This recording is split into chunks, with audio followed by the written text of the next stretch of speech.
All right. Good evening, everyone. I think we are officially live. Welcome to the State of Donelson and Hermitage. This is the federal and state edition, and this is being hosted by the Donelson Hermitage Neighborhood Alliance. I am Tabitha Robinson. I am the DHNA's Communications Secretary, and I am happy to be serving as tonight's moderator. This is session 2 of a 2-part virtual series for what was initially going to be an in-person event, but for COVID. For our listeners this evening, it is the DHNA's goal to host quality programming like this to provide a conduit between our community members in the Donelson Hermitage neighborhood and our community and political leaders. This is just one of the many events that the DHNA hosts throughout the year to keep our community informed. Thank you so much for tuning in with us tonight. With me right now, I have U.S. Representative Jim Cooper and State Representative Darren Jernigan. Thank you both for being here with me and the Donelson Hermitage community tonight. Speakers, I will provide each of you 15 minutes to give updates on any specific projects and developments in your respective districts, and then we'll reserve some time for questions from our audience at the end. Audience members, if you have any specific questions for our guests tonight, please drop them in the live chat. So since our time is limited this evening, I'd like for us to go ahead and get started. Let's start with the 15-minute updates first. And just to keep you both on track, I will be holding up this note card when you are approaching the end of your time. We will start with Representative Cooper. Thank you so much, Tabitha. It's an honor to be with you tonight. And I'm sorry my screen isn't working. They tell me I have low bandwidth. I think that might be a polite way of saying that I really have a face made for radio instead of television. But it's an honor to be with you, Tabitha. It's great to be with you, my friend Darren Jernigan. You do a great job representing us in the state legislature. And most of all, I'm happy to be with my many, many friends from the Donelson Hermitage area. It's such a great part of Nashville to live in. And Nashville, as you know, is probably the hottest city in America right now. Not temperature-wise, but economic growth-wise. It's incredible to be in the sweet spot of the nation. When I'm on the floor of the House of Representatives representing you, I get to talk to my colleagues all the way from Alaska or Florida or Maine or California or even Hawaii or places like Guam. Almost all of them come up to me and say, "What's Nashville's secret? How are y'all doing this? You know, my kids have moved to Nashville. You know, my kids want to go to school in Nashville. You know, my kids want to make a career in Nashville." It's an amazing opportunity that we have right now to capitalize on this growth. So what's happening at the federal level right now is this, partly due to the COVID pandemic and partly due to a kind of a renewed government activism, not only during the Biden administration, but also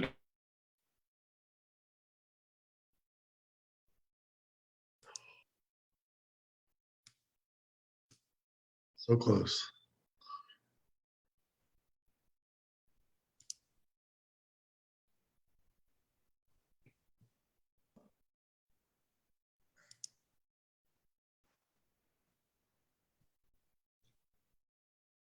Congressman Cooper, I think you cut out. Can you hear us?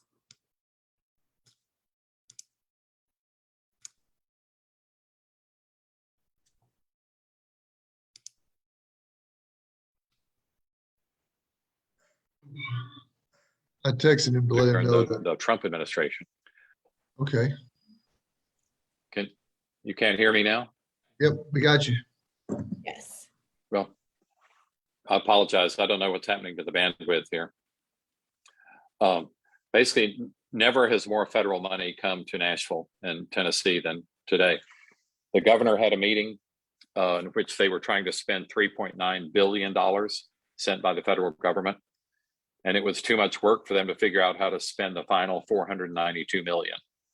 So we're trying to do our part at the federal level to help the economy recover from COVID. And this is an opportunity for us to do a lot of things, including fix our own infrastructure. Congress has come to a bipartisan agreement on the infrastructure bill. It's not as large as some people wanted, but it's still $1 trillion. That's a fantastic amount of money. And that will dramatically improve the highway and mass transit and airport and other spending in the Nashville area. We know we have bad traffic problems. Anybody who's been on I-40 or I-24 at rush hour knows.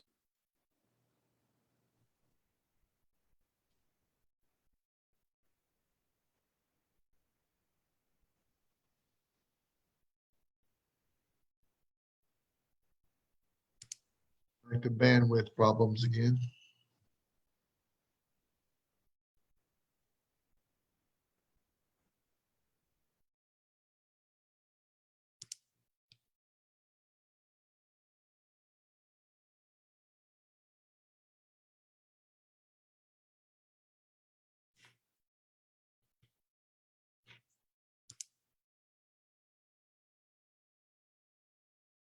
About that, or I-65, the smaller road.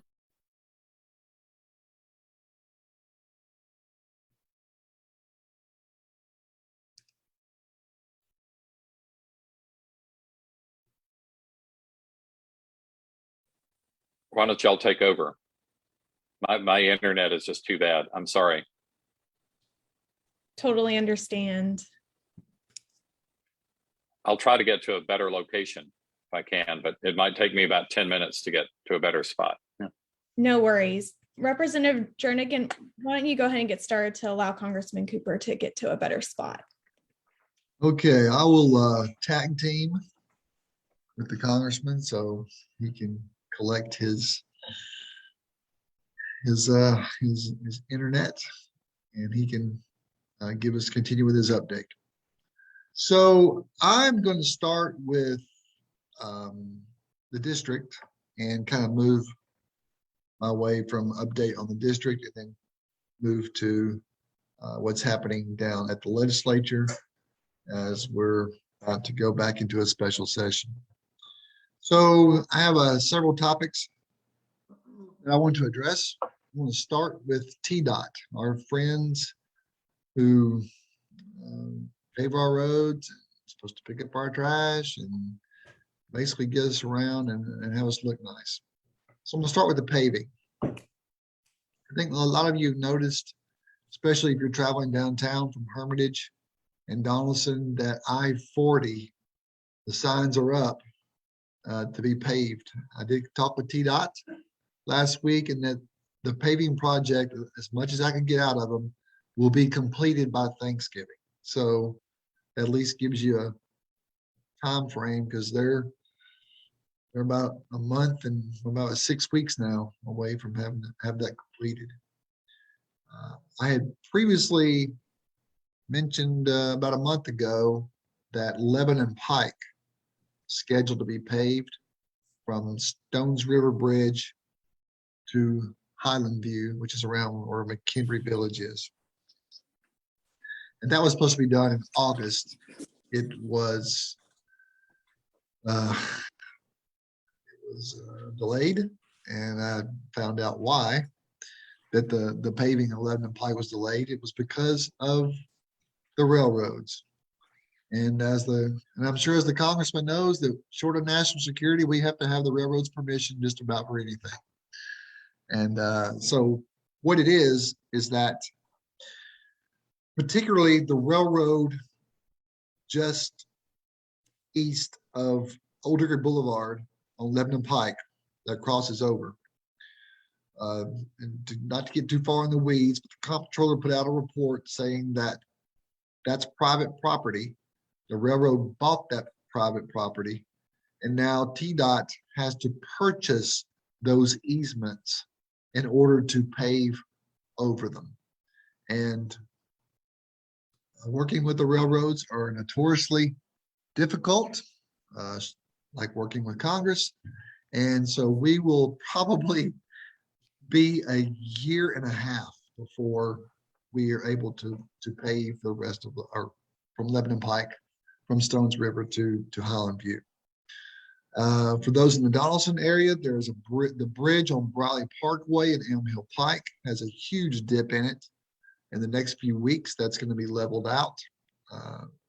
I had the supervisor for our county drive it. He agreed it's terrible. So that'll be done in the next few weeks. I get a lot of questions about the widening of Central Pike, which is a state road. And the intersection, which is the Oldacre Boulevard and Central Pike. Need to make it clear that not all of Central Pike is a state road. So Oldacre Boulevard east to the Wilson County line is a state road. And under the Improve Act, we got widening of that. It'll be 5 lanes. And so they have started engineering for that. Then they'll have to go, and it's going to be from Oldacre Boulevard to South Mountain Juliet Road. So we're looking at about 5 miles of widening. So we're also looking at about 5 years. So it takes a lot to make that happen, but at least the first phase will be Oldacre Boulevard to Wilson County line, which is good. And let's see, that's my TDOT. Oh, well, except for there is the medians that are recently the legislature passed, and you'll notice that there is a lot of panhandling right there at the median when you come off the interstate at Oldacre Boulevard there at the light. And the legislature passed recently that you cannot solicit or be on any median of a state highway. We have about 75,000 cars that go through there a day, and it's dangerous for the cars, it's dangerous for the person that's there. It continues to happen. We put up signs, they stand in front of the signs. We did have an enforcement of that for 3 days, and this is pretty stunning because the law says that you give a person a warning, and then if they come back, you get a ticket. The first day, they had 16 different people show up at that one area. The next day was 17 different people, and only one person came back who got a citation. And the police asked and said, what's going on here? And they said, it's one of the hottest spots. They travel from Bellevue, from Kentucky. They go there, and they can make up to around $2,000 a week tax-free. So it's a problem there just for the safety of the individuals. That's what's happening right there. So TDOT, working with TDOT, we're looking at some kind of engineering where they can separate the person from the cars. The second thing I want to talk about is this is mostly in Hermitage, was blasting. Blasting has been a big issue, residential blasting. Council Lady Evans and I met with the blasting industry on a bill that I'm working on. I'll be filing in the spring.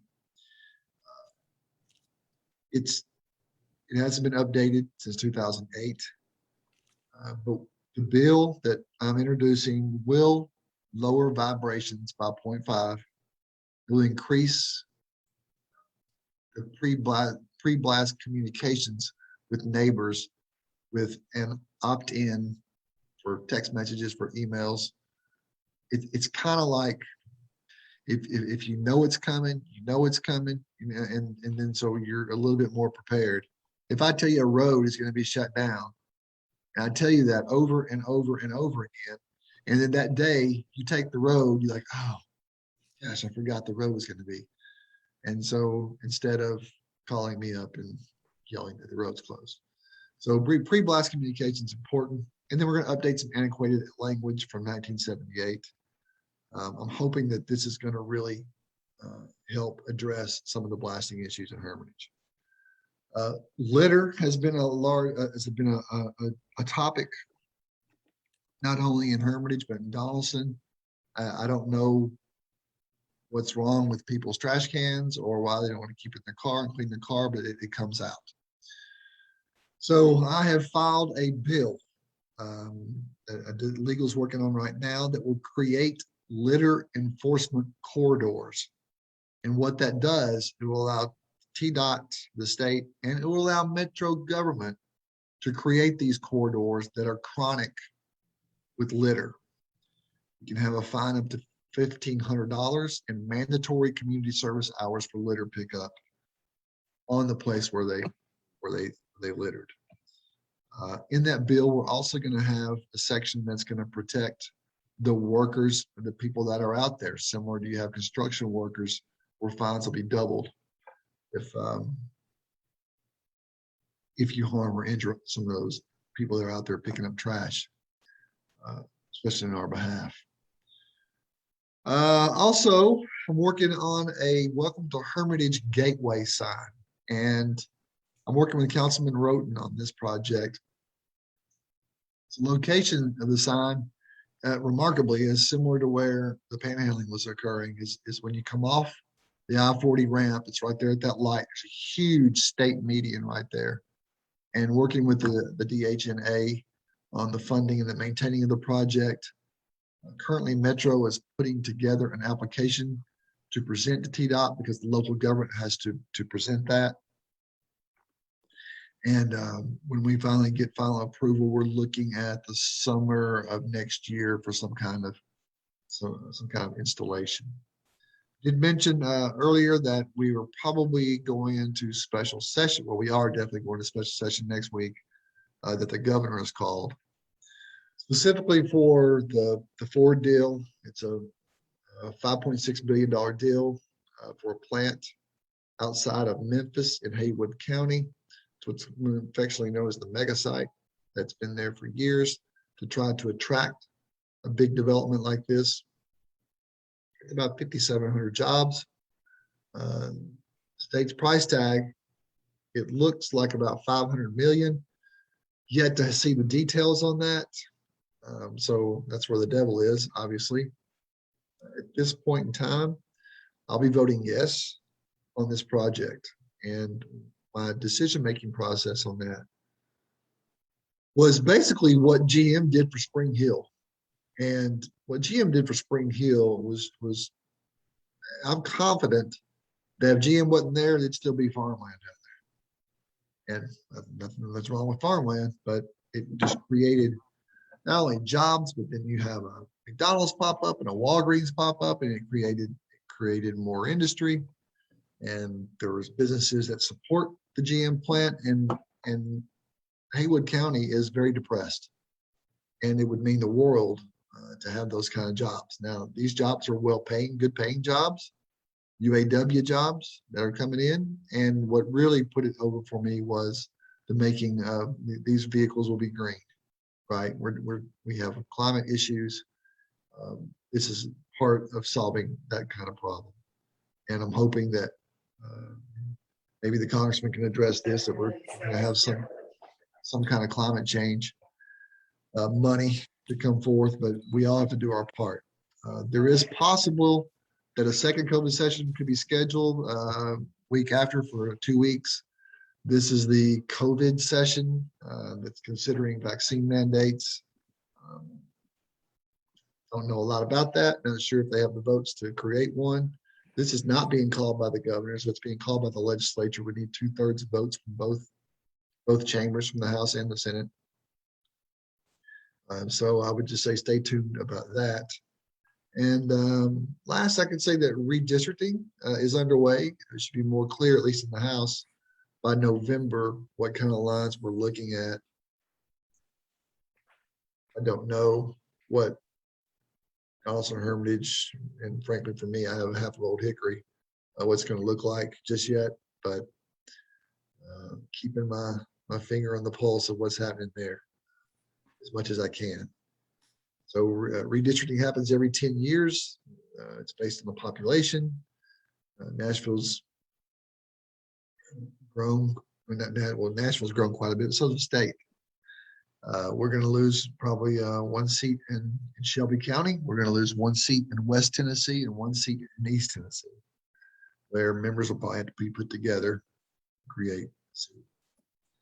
So that is my district update, my quick legislative Nashville update, and I will be happy to answer any questions whenever we're through, I guess, or however y'all want to do it, Tabitha. Sounds great. Thank you so much, Representative Jernigan. Yes, And ma'am. Congressman Cooper, it seems like you're with us now bright and clear. I can see you fine. Well, good. I'm glad we got a better connection now. Agreed. Great. not sure what people heard before, but I hope you can hear me now and see me. My simple message before was Nashville and Middle Tennessee are the envy of the world, and we're never gotten more money from the federal government than now. The two examples I gave were the school board distributing $300 million to help our students learn, and then the state of Tennessee trying to divvy up $3.9 billion, billion with a B, and they weren't even able to distribute the last 500 million. So maybe that's where the money for the Ford motor plan is going to come from. I'm not sure. On top of that, so much of the work of Congress is really not highlighted by the media anymore. My main committee is the Armed Services Committee, which most people ignore, at least in times of peace. We passed our bill this year on a completely bipartisan basis. We've done that every year for 60 years. It's important to keep America strong and to be unified on issues of national security. I'm specifically in charge of things, and I didn't ask for this assignment. It's the assignment that I have, is of all nuclear weapons, of all military satellites, and of missile defense against near peer nations like Russia or China, or some smaller rogue nations like North Korea or Iran. We're trying to develop a missile capability against the United States. This is an area of US policy that requires expertise. You can't make any mistakes with nuclear weapons. So it's got to be done right. I'm one of the co-founders of the so-called Space Force. The Air Force was not doing a good job of building and protecting our satellites.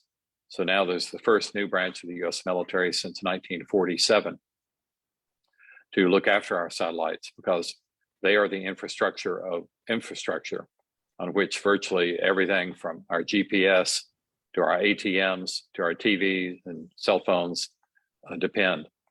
So those are some of the things going on. I could speak at length.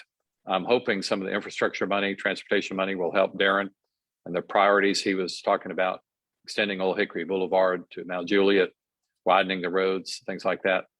The traffic in our area, I've had to allow 30 minutes now to get between events in Nashville. I used to be able to do it pretty much anywhere in 15. And sometimes a day you just don't want to get on the road because there's no helping us. I'm worried about gas prices going back up again. Oil is higher than it's been for a number of years, and we see it at the pump. So I'm doing all I can to help average Tennesseans have a better life. The growth is great, and it's wonderful that Ford or Oracle are coming our way. Those are a lot of fancy new jobs, but we got to take care of regular everyday working Tennesseans to make sure they have a good life too. Sorry we were so hard hit by COVID, but that seems to be relaxing. We were #1 in America in terms of new infections about a month ago. Now that tide seems to have turned, but I was really worried when our hospitals were full. We have some of the finest hospitals in America, but they can't help us if they're full. I had a terrible situation of a woman whose husband was only 42, but he had a stroke, and he's in one of the ring counties, and she couldn't get him a bed in any hospital, either in a ring county or in Nashville. And that's terrible. It's one thing to cancel elective surgeries, things that are optional you can do in your own time. But when you have a stroke victim who's only 42, the doctor told him basically go to hospice, give up on life. That's not the right answer. Stroke victims deserve care and treatment. And if we're going to be a healthcare capital, we got to show it. And that means having empty beds that can serve our patients. Are y'all still there? I just heard. Yes, hearing you very well. Okay. So those are some of my priorities. I'm literally on more committees now than anyone else in Congress, period. I'm on 4 different committees: budget, intelligence, armed services, and oversight. And that's kind of a curious position to be in. Partly it's due to my seniority, and partly it's due to my unexpected popularity with some folks in Congress, because increasingly they're looking for sensible, calm, adult voices. You know how contentious our media is. I get afraid to turn on the TV at night. And I encourage people who are stuck on one channel to try to watch another channel, not to raise your blood pressure, because all of them are trying to raise your blood pressure. They're trying to make us mad at each other. And if we just calm down and focus on good old Tennessee values like hard work, trying to do the right thing for yourself and your families, then we'll all get along a whole lot better, because so many of the issues really fade away if you get down to basics and stress what we have in common instead of what we have in difference. So those are my priorities. Be delighted to try to take any questions that you got. Remember that it's not my office, it's your office in downtown Nashville. It's in the public library. Why? A, I love books. B, it's free parking. It's the only place downtown you can park for free. And if you invite me to something, I'm liable to show up, especially if there's food involved. So keep that in mind. Well, thank you so much, Congressman Cooper. And just a reminder for our audience, our guests tonight are taking live questions, so feel free to put that in the chat, and we will ask those as they come through. And I see Senator Campbell has joined us. Thank you so much for being here, Senator Campbell. What we're doing right now is we're doing our 15-minute updates. So for the next 15 minutes, you've got 15 minutes to tell the Donelson Hermitage community what's going on, what kind of advancements are going on in your world. So what can you provide with us? Well, it's wonderful to be here. It's been an honor to serve you this first year. I really thank Representative Jernigan for covering a lot of the things that are going on in the district. And some of these things actually would love to talk to you about. Sometimes you don't find these things out until you come to meetings. So I would love to talk to you about some of those initiatives. I have been working on my own litter project. Litter is very important to me, and throughout District 20, we have people who are concerned about it. So I have a project called Clean for the Green that when I was a council member in St. Paul, Minnesota, worked really well, which is pairing nonprofits with corporations to incentivize both of them to clean up, keep things cleaned up, that I think works a little bit better than Adopt a Highway and things like that, because it's a contractual thing. So I'm working on that. I'm also I'm on the Fiscal Review Committee, and it's really important to me that with all this federal money coming in, that we actually make sure that this money is being spent honestly and wisely. So I've been really paying attention in my office to the contracts that we're acquiring, and I'm particularly concerned about some of the no bid contracts. So we're keeping an eye on that. We're also taking a look at what's going on with DCS. There are some issues there. I'm very excited to be running some bills this year that I think are going to be helpful. We got a bill to increase the number of counselors in schools last year passed, and I'm hoping to get that completely through finance. So we'll keep our fingers crossed on that one. And RTI instructors. You may or may not know that Governor Lee has announced that they're going to finally address the BEP formula, which is, I haven't ever met a person who doesn't think that our education formula is not broken. So hopefully this will be a time when we can address that and maybe have some input that, gets money to schools that can really actually make a difference. Because right now what we have, because of our formula, are a lot of unfunded mandates. And I think it's really important that if we are going to address this, that we actually take the time to make sure that we're funding everything that we're planning. Because I think that's been one of our biggest problems in this state. We're working on some domestic violence bills. I just left. The reason I was a little bit late to this meeting is I was with a domestic violence group, some women who are working to help domestic violence victims. And so I have a package of bills that I'm running in that department. And then my primary focus really is the environment. I feel like we don't pay enough attention to environmental issues in our state. So I'm working on a pervious concrete bill and some stormwater bills that I hope will make a difference. I think that after the Waverly flood, we finally are in a situation where maybe we can actually get some traction on some of those things. And then working on suicide prevention and rolling out the new 811 number, which is going to be a big deal, which is a national bill, and we have the opportunity to adopt that in Tennessee, and so I'm running the bill to do that.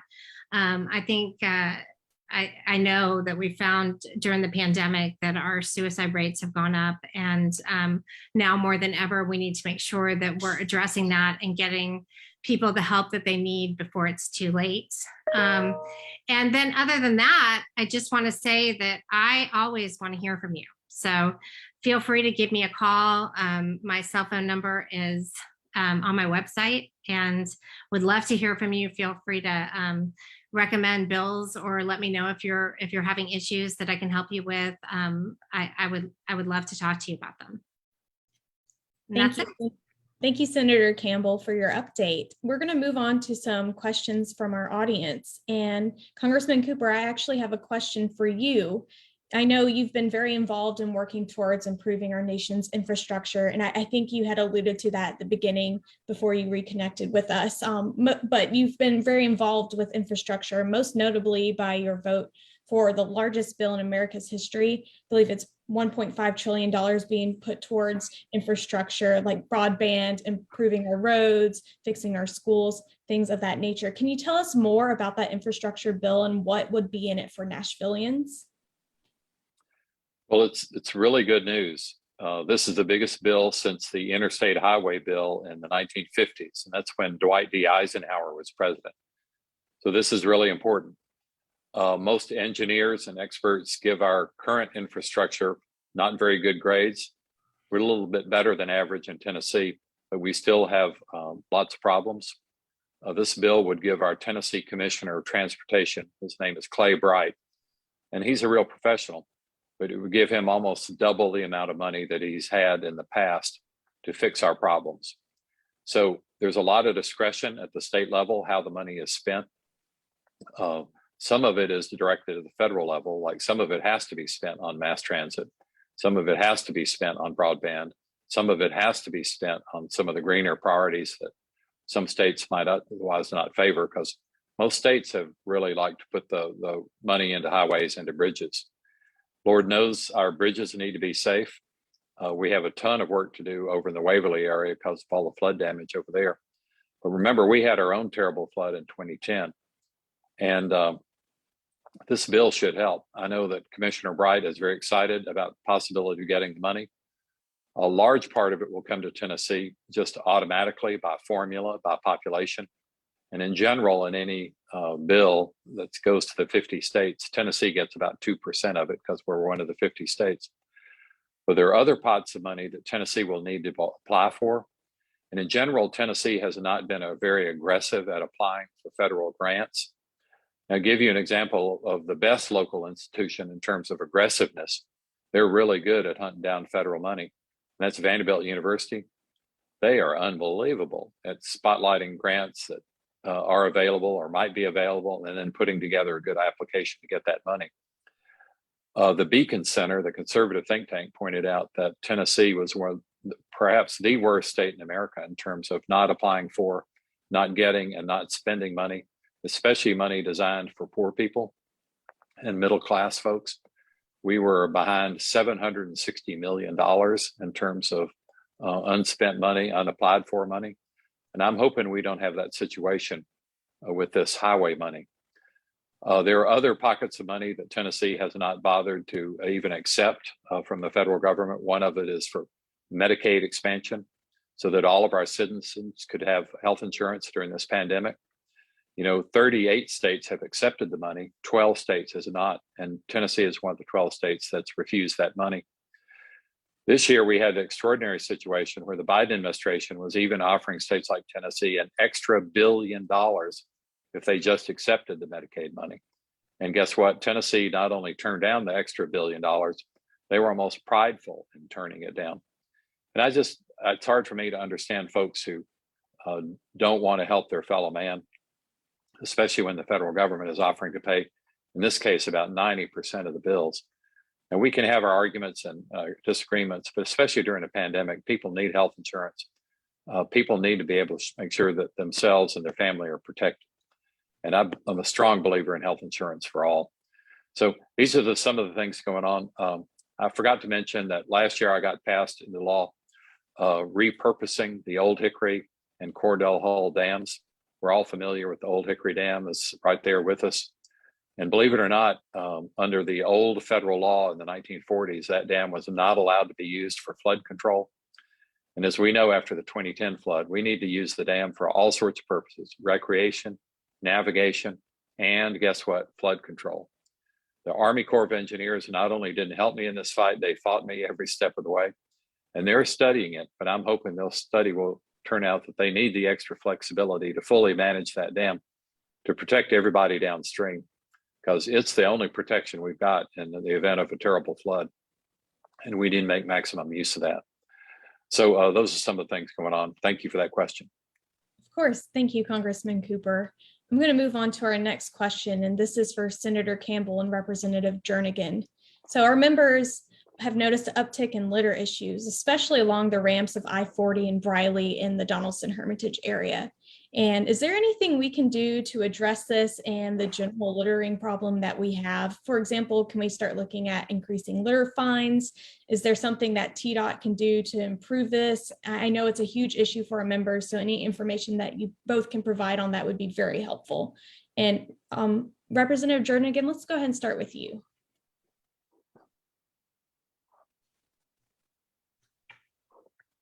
Oh, I think you're muted, Representative Jernigan. How's that? Perfect. Thank you. So I guess what I'll do, I'll just repeat what I said in my update in regard to litter, that I have legal working on a bill right now that I plan on filing, and this would create litter enforcement corridors. And in those corridors, if it's created, and also any local government, because it'll be statewide, local government can create their own corridors under this legislation if there is chronic littering happening. So once this corridors is in effect, we're working on creating a fine from $1,000 to $1,500, depending on whether it's criminal, whether it's mitigating. What's the other category? I'll have to look at my bill. But of the three, it also has a mandatory community service hours of litter pickup of where you littered. So we're hoping to increase the fines, to be serious about it, to have these chronic corridors where it's really bad, and then allow community service. I'm going to suggest a minimum of 48 hours of community service and pick up litter. But the legislation is also going to have a section in it to protect workers who are picking up litter on the roadway, similar to what we do for our workers that are working on roads. So we just need to make sure that they're safe as well. And that's what I've been working on to try to address the litter issues in our area. Well, thank you. Senator Campbell, do you have anything to add? Yeah, actually, so with Keep Tennessee Beautiful, which is TDEC's program, I do want you guys to know that that I had lengthy discussions with them during the worst of the pandemic, hopefully, we hope. And part, a lot of our cleanup in Tennessee is prison populations. And so because of the pandemic, we were not utilizing that particular program. So some of that is going to be addressed. Now, that having been said, I think Representative Jernigan makes a good point that we need to address this further. So they are looking actually at implementing, it's not a bill, they're doing this Clean for the Green program. And I think that if we can identify in our areas, corporations and nonprofits that work together well to actually enter into a contract where they maintain, I think that is probably going to be a little bit more attractive to our regressive state government who don't like to spend money on things. And then the other thing I'll say is when I served on the solid waste board for 6 years, we came up with a zero waste plan, a master plan that we're actually talking about rolling out. And I say that because, this is part, just like a lot of these issues, this is actually part of a bigger problem, which is waste in general. And so where our landfills are at capacity, this is something that we really have to address. We are way behind when it comes to recycling and reuse awareness. Recycling is actually really not where we should be focused. We should be focused on reduction and reuse. And we also need to really look at getting investing in plant operations so that we can actually start to address a lot of the waste that we are creating. And so I think that all of these things are important to look at. And I know that the Greater Nashville Regional Council and the MPO are working with Metro Nashville and the Mayor's Caucus to try and find a cohesive plan that works for our whole area. And I'm very involved in those conversations, and hopefully we'll be able to sort of get some traction on that will inevitably help litter as well. Thank you, Senator Campbell. And I have another question. This is for Congressman Cooper. There are 48,000 households in District 5 that are currently eligible for the child tax credit. Can you tell us more about that credit and how eligible families can sign up? This is really one of the most important reforms ever in American history, and it's been hard for people to realize the magnitude of it. Overall, we're about to cut childhood poverty in half. No previous effort, including Lyndon Johnson's War on Poverty, things like that, have done a fraction of this much. But it requires people to sign up for it. It's a tax benefit, but it helps you even if you don't owe any taxes. I wish it didn't have to be distributed through the tax code. That makes it complicated and a little bit daunting, but you do have to sign up for it. You've seen some articles in the paper, well, maybe you shouldn't sign up for it. A lot of that's propaganda. There are only a tiny, tiny handful of people in the country who, for various complicated reasons, really don't need to do this. But the average person needs help. My daughter and my grandson, Jay, of course, we're really proud of him. He's pretty awesome, but he needs childcare. And, it's hard to find a spot in any daycare in Nashville. They're crowded. It's hard to find anybody willing to help, especially at any sort of reasonable price. My daughter just lost her sitter because, they want to make like $40 an hour or something. It's like, that's like what lawyers make and stuff. It's kind of incredible. So, but all of our kids need help. And this child care tax credit, it's not designed for a family like mine. It's designed for families that really do need help and don't have an alternative. And they got to go to work at the factory or wherever, and they need some assistance. So this is designed to help that. It's really a major program. Hundreds of billions of dollars will end up being distributed through the tax code. Now, I wish it could be just direct checks, so it'd be easier for people to understand. You get it in the mail or something like that, and you hold it in your hand. But this tax benefit is just as strong. You just have to work with your understanding of the tax code to understand how it's not you paying the government money, it's the government paying you money, because the tax system can work both ways. That's why it's called a tax credit. The credit goes in your bank account. And this is a huge and important program. Well, thank you so much, Congressman Cooper. How would our members go about looking into that credit if they're eligible? The simple way, I want to make it really easy for you. The simple way is to either call me, and my cell phone number is 615-714-1719. That's 615-714-1719. Or call my office in downtown Nashville, which is 615-736-5295. That's 615-736-5295. And we can walk you through it from a tax standpoint. As I say, it's a little bit daunting, but unfortunately, the tax code is being used more and more to distribute federal funds. For many years, we've had a program called the Earned Income Tax Credit. And every time I have a press conference on this, every journalist is amazed and every cameraman, because it turns out that they qualify. And for thousands and thousands of dollars of help, because this helps families with incomes up to $100,000, $150,000 a year. This isn't just for poor people. This is for most everybody in our area.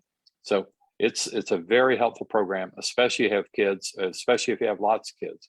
So we want pro-family policies, and this is a great way to help every family who's got kids to have a better chance at a good life. You know, there've always been school nutrition programs and lots of Meals on Wheels programs and stuff like that. This is for child rearing expenses, and it's really important. It's going to transform a lot of lives. One thing we discovered about COVID is people are slow going back to work. Lots of times they're anxious to go back to work, but they need somebody to look after the kids. And this would help really restore our labor force if we can get more people feeling comfortable where their kids are while they're at work. Thank you so much, Congressman Cooper. Since we're on the topic of children and education, I actually have a question for Representative Jernigan and perhaps Senator Campbell as well. So the Lee administration is about to change the school funding formula. What can you tell us about that, and what changes are being considered? Oh, wow. I'll be honest with you, I have no idea what changes are being considered with Governor Lee and his administration as far as education. I don't even know if that plan's been put out yet, or about what particular changes that they're going to make. I mean, maybe Senator Campbell has seen it, but I have not.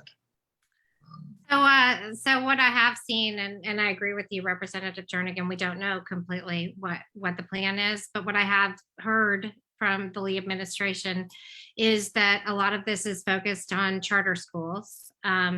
I personally, well, we all have different opinions. I personally think it's very, very important that we fully fund our public schools before we start to fund charter schools. And so I'm hoping that there can be some pushback on that, and that we can have a conversation about that, because, you know, we already have inequity in our school system.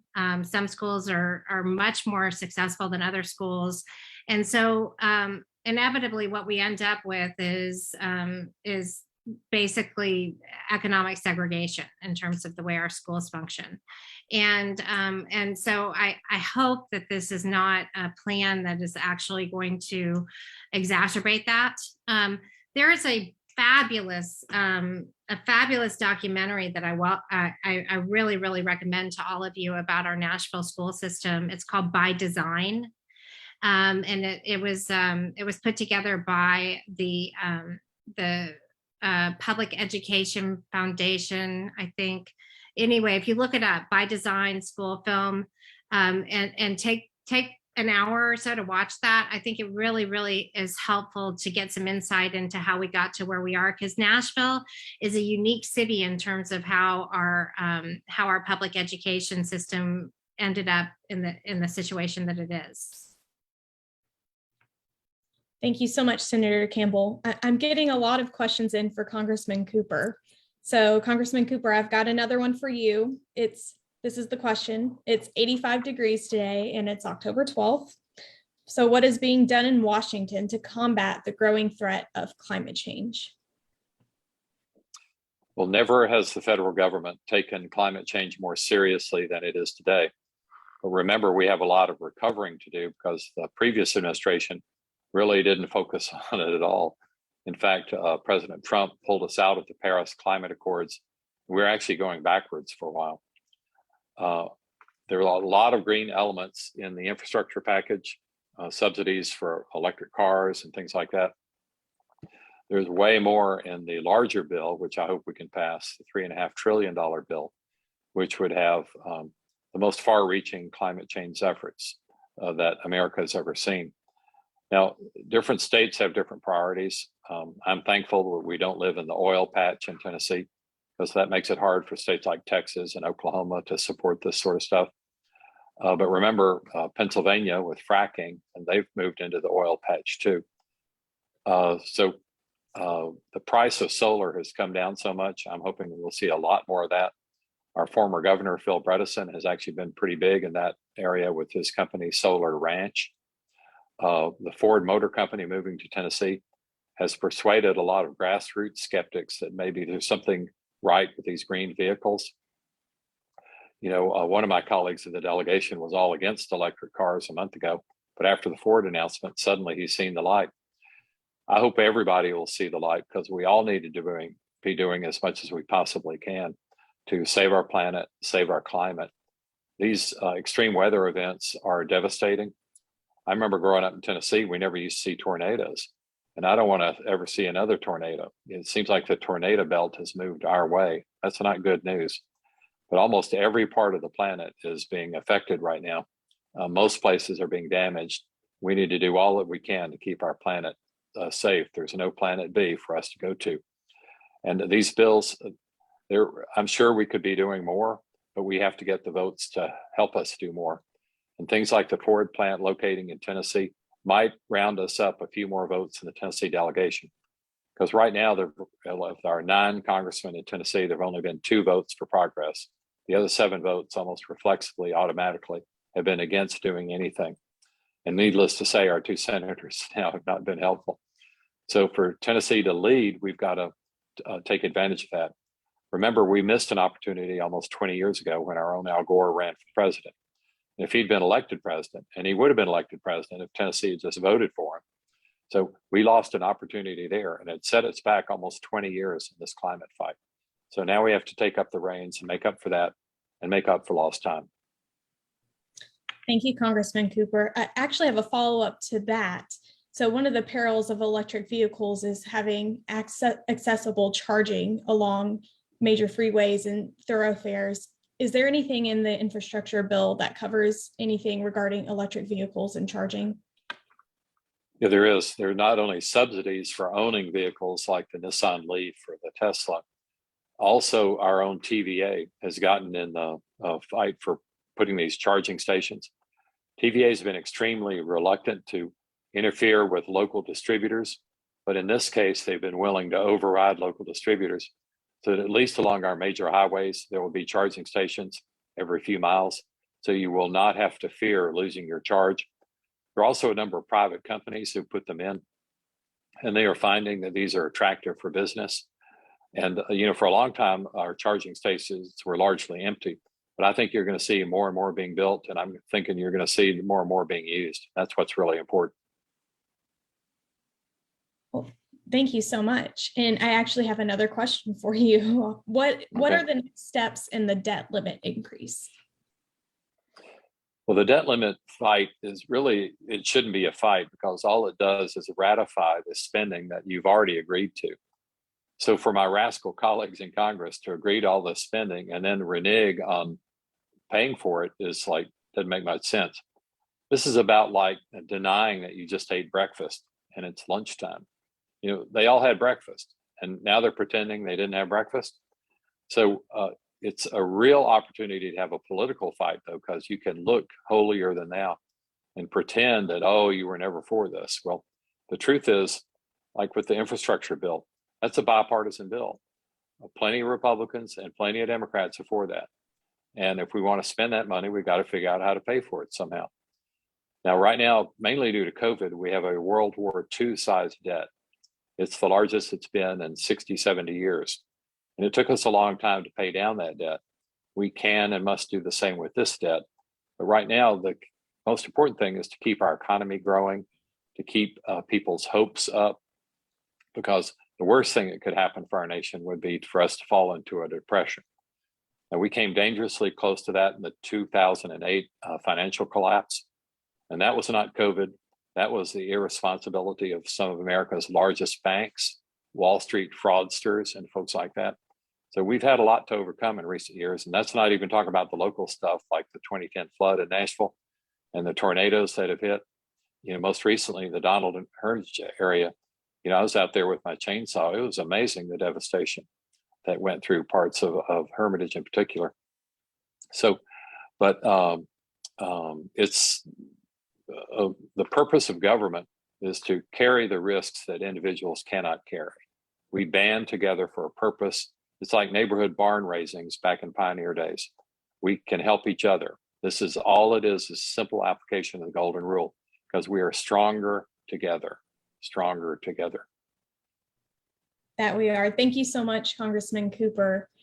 Representative Jernigan, Senator Campbell, I've got another question for you. It's a broad question, but one of our membership's main concerns, so folks in the Donelson Hermitage community, it relates to crime. Do we have any advancements, anything going on that front to help help with crime issues that might be going on?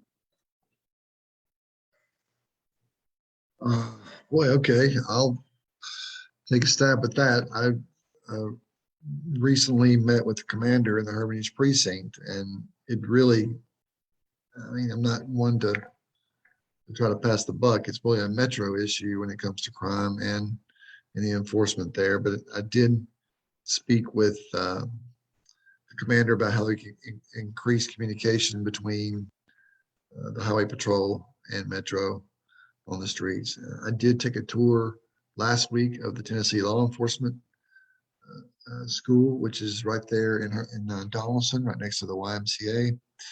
And what they're doing there in training officers, they train locally, they train state as well. And listen, when they train, you'll see that officers go out and they start pulling people over to train on giving tickets. But please rest assured that those tickets, they're not enforceable. They're just pulling you over and saying you did this, but there's no ticket actually given.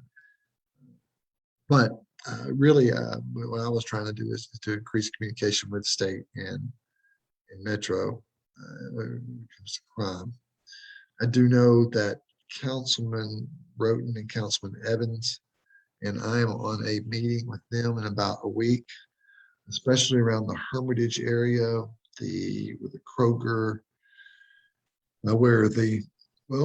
actually where that sign was at we were talking about earlier, in that area, and the crime that's been happening around there, and meeting with local businesses and with Metro and with the state, and how we can get together and address those issues. Because even behind Kroger there's been some overdoses. There's a homeless camp back there, and we're trying to help those folks and to clean up some of the area back there. But crime is an issue. We have a particular area at the Hermitage Inn on Lebanon Pike, which is right down the street from DuPont Middle School. And it's I don't know if it's gotten quite to where it's a nuisance status, but the police are there a lot.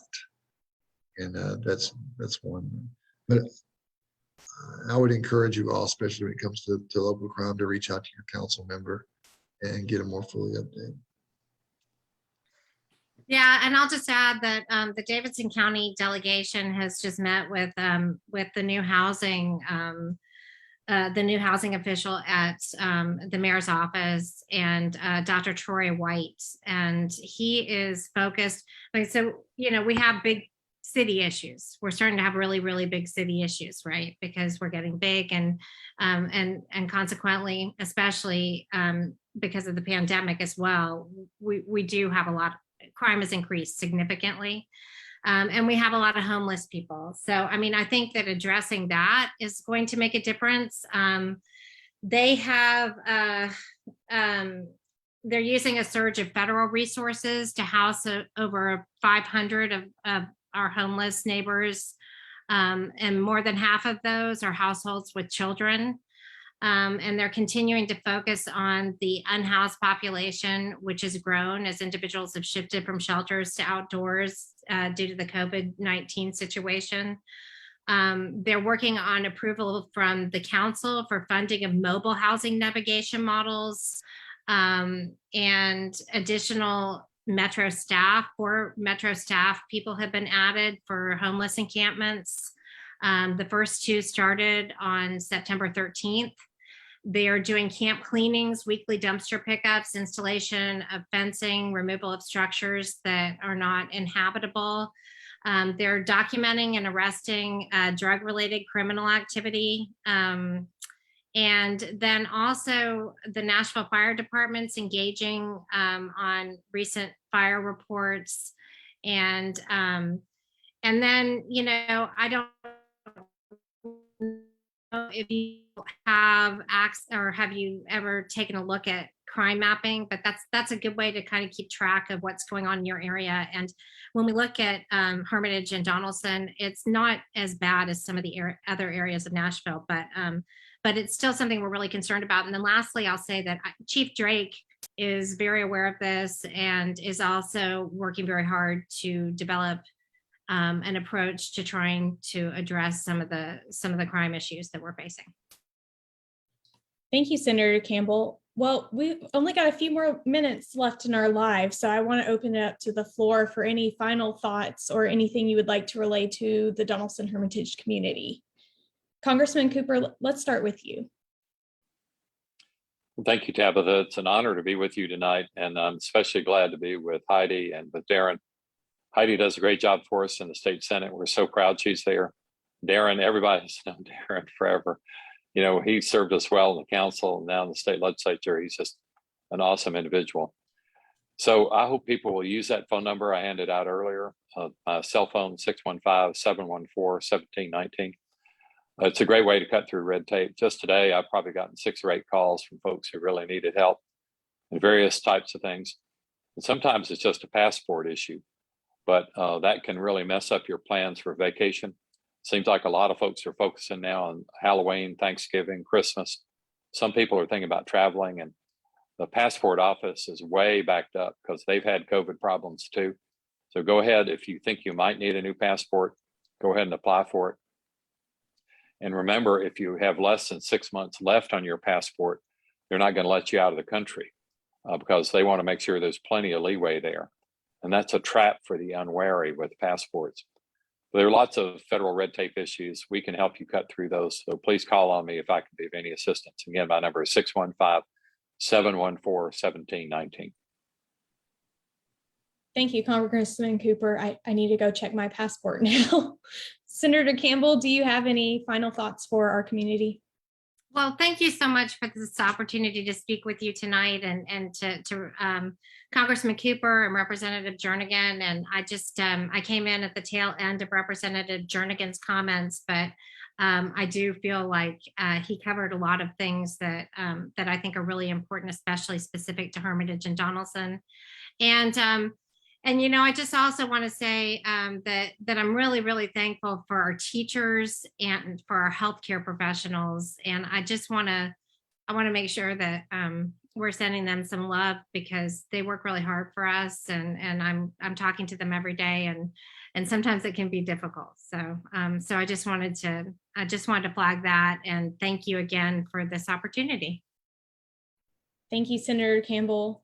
Representative Jernigan, final thoughts? Sure, I'll try to bring it home and wrap it up. Donelson Hermitage, Old Hickory, it's been an honor of my life to the council and in the House to be able to just to serve the people. I joke when I'm down at the legislature, I don't like to cross the river much. I like to stay home and try to help as many folks as we can. I'm going to do my best to try to keep everyone in this redistricting process, but I'm not in control of that. That's going to be to the supermajority of where I represent, but I'll do my best to try to keep everything intact. If you need me, and I'm no stranger as well, I've learned from the best to give cell phone numbers out, and mine is 615-351-1685. And whatever your issue is, whether it's local, state, or federal, we can work together and stand back to back trying to figure that out. So love all of you. And if you need anything, just let me know. Thank you. Well, everybody, our time this evening has come to an end. Congressman Cooper, Senator Campbell, and Representative Jernigan, thank you so much for spending your evening with the Donelson Hermitage community. DHNA members and guests, thank you so much for tuning in. And for our guests this evening, if this event was of interest to you, we have events like this that go on throughout the entire year. So if you're interested and you want more information, head over to dhna.info. Again, thank you, everybody. Have a great night. Thanks.